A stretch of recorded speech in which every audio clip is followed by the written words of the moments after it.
कुछ टीचर्स बताते हैं कि कुछ शब्द ऐसे होते हैं जो फॉलो करते हैं प्रेजेंट कॉन्टिन्यूअस को।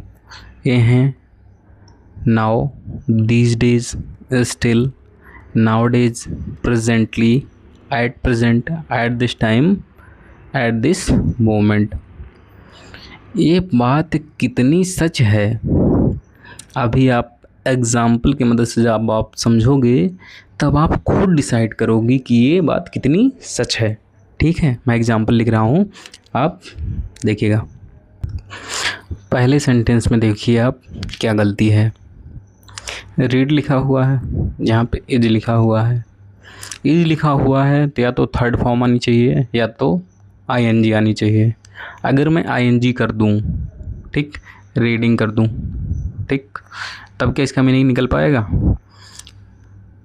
क्या आपकी माता अभी भी रामायण पढ़ रही हैं? मीनिंग बिल्कुल सही है, क्लियर है। स्टिल के साथ में आईएनजी लगा हुआ है, एकदम सच।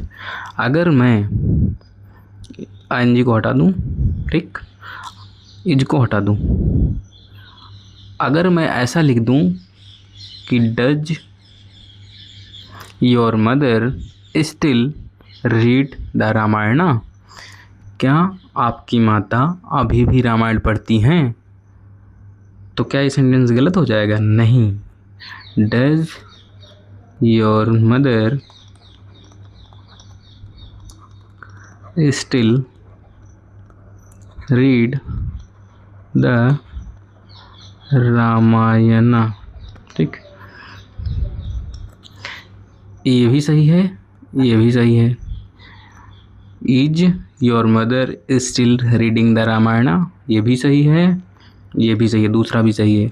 जो टीचर ये कहते हैं कि स्टिल के साथ आईएनजी आता है वो बिल्कुल ही गलत हैं।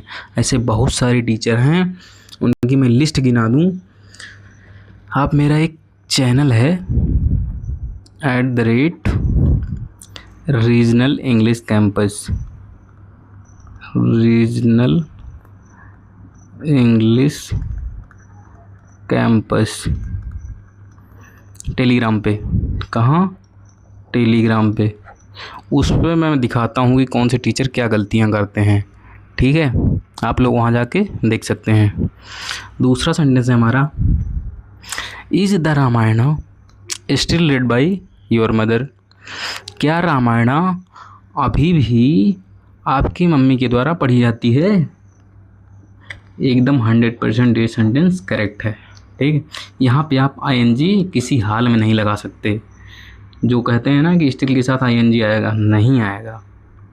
सिचुएशन कुछ भी हो सकती है, सेंटेंस के मीनिंग के अनुसार हम चेंज करते रहते हैं। स्टिल किसी भी टेंस में हो सकता है according to the meaning.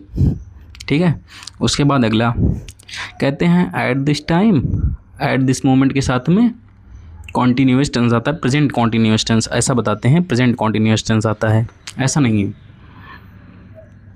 Future में भी आ सकता है, पास्ट में भी आ सकता है। जैसे मैं कह दूँ कल eight this time I was playing, eight this time को देखकर आप डिसाइड नहीं कर सकते। ही वुड बी प्लेइंग, मैं इमेजिन कर रहा हूँ कि वह इस समय खेल रहा होगा, तो मेरी आंखों के सामने नहीं है, मैं इमेजिन कर रहा हूँ। अगर मैं इमेजिन कर रहा हूँ तब भी ये सही है। ठीक, अगला सेंटेंस ये लिखा हुआ है, yesterday I was travelling to Delhi at this time. At this time लिखा हुआ है और कहते हैं प्रेजेंट कॉन्टीन्यूअस आना चाहिए। नहीं, कोई भी कॉन्टीन्यूअस आ सकता है अकॉर्डिंग टू द मीनिंग, उसका मीनिंग सही होना चाहिए। ठीक, ग्रामर और मीनिंग दोनों सही होने चाहिए किसी भी सेंटेंस को करेक्ट करने के लिए। पहली चीज़ है ग्रामर, दूसरी चीज़ है मीनिंग, दोनों चीज़ें सही होनी चाहिए।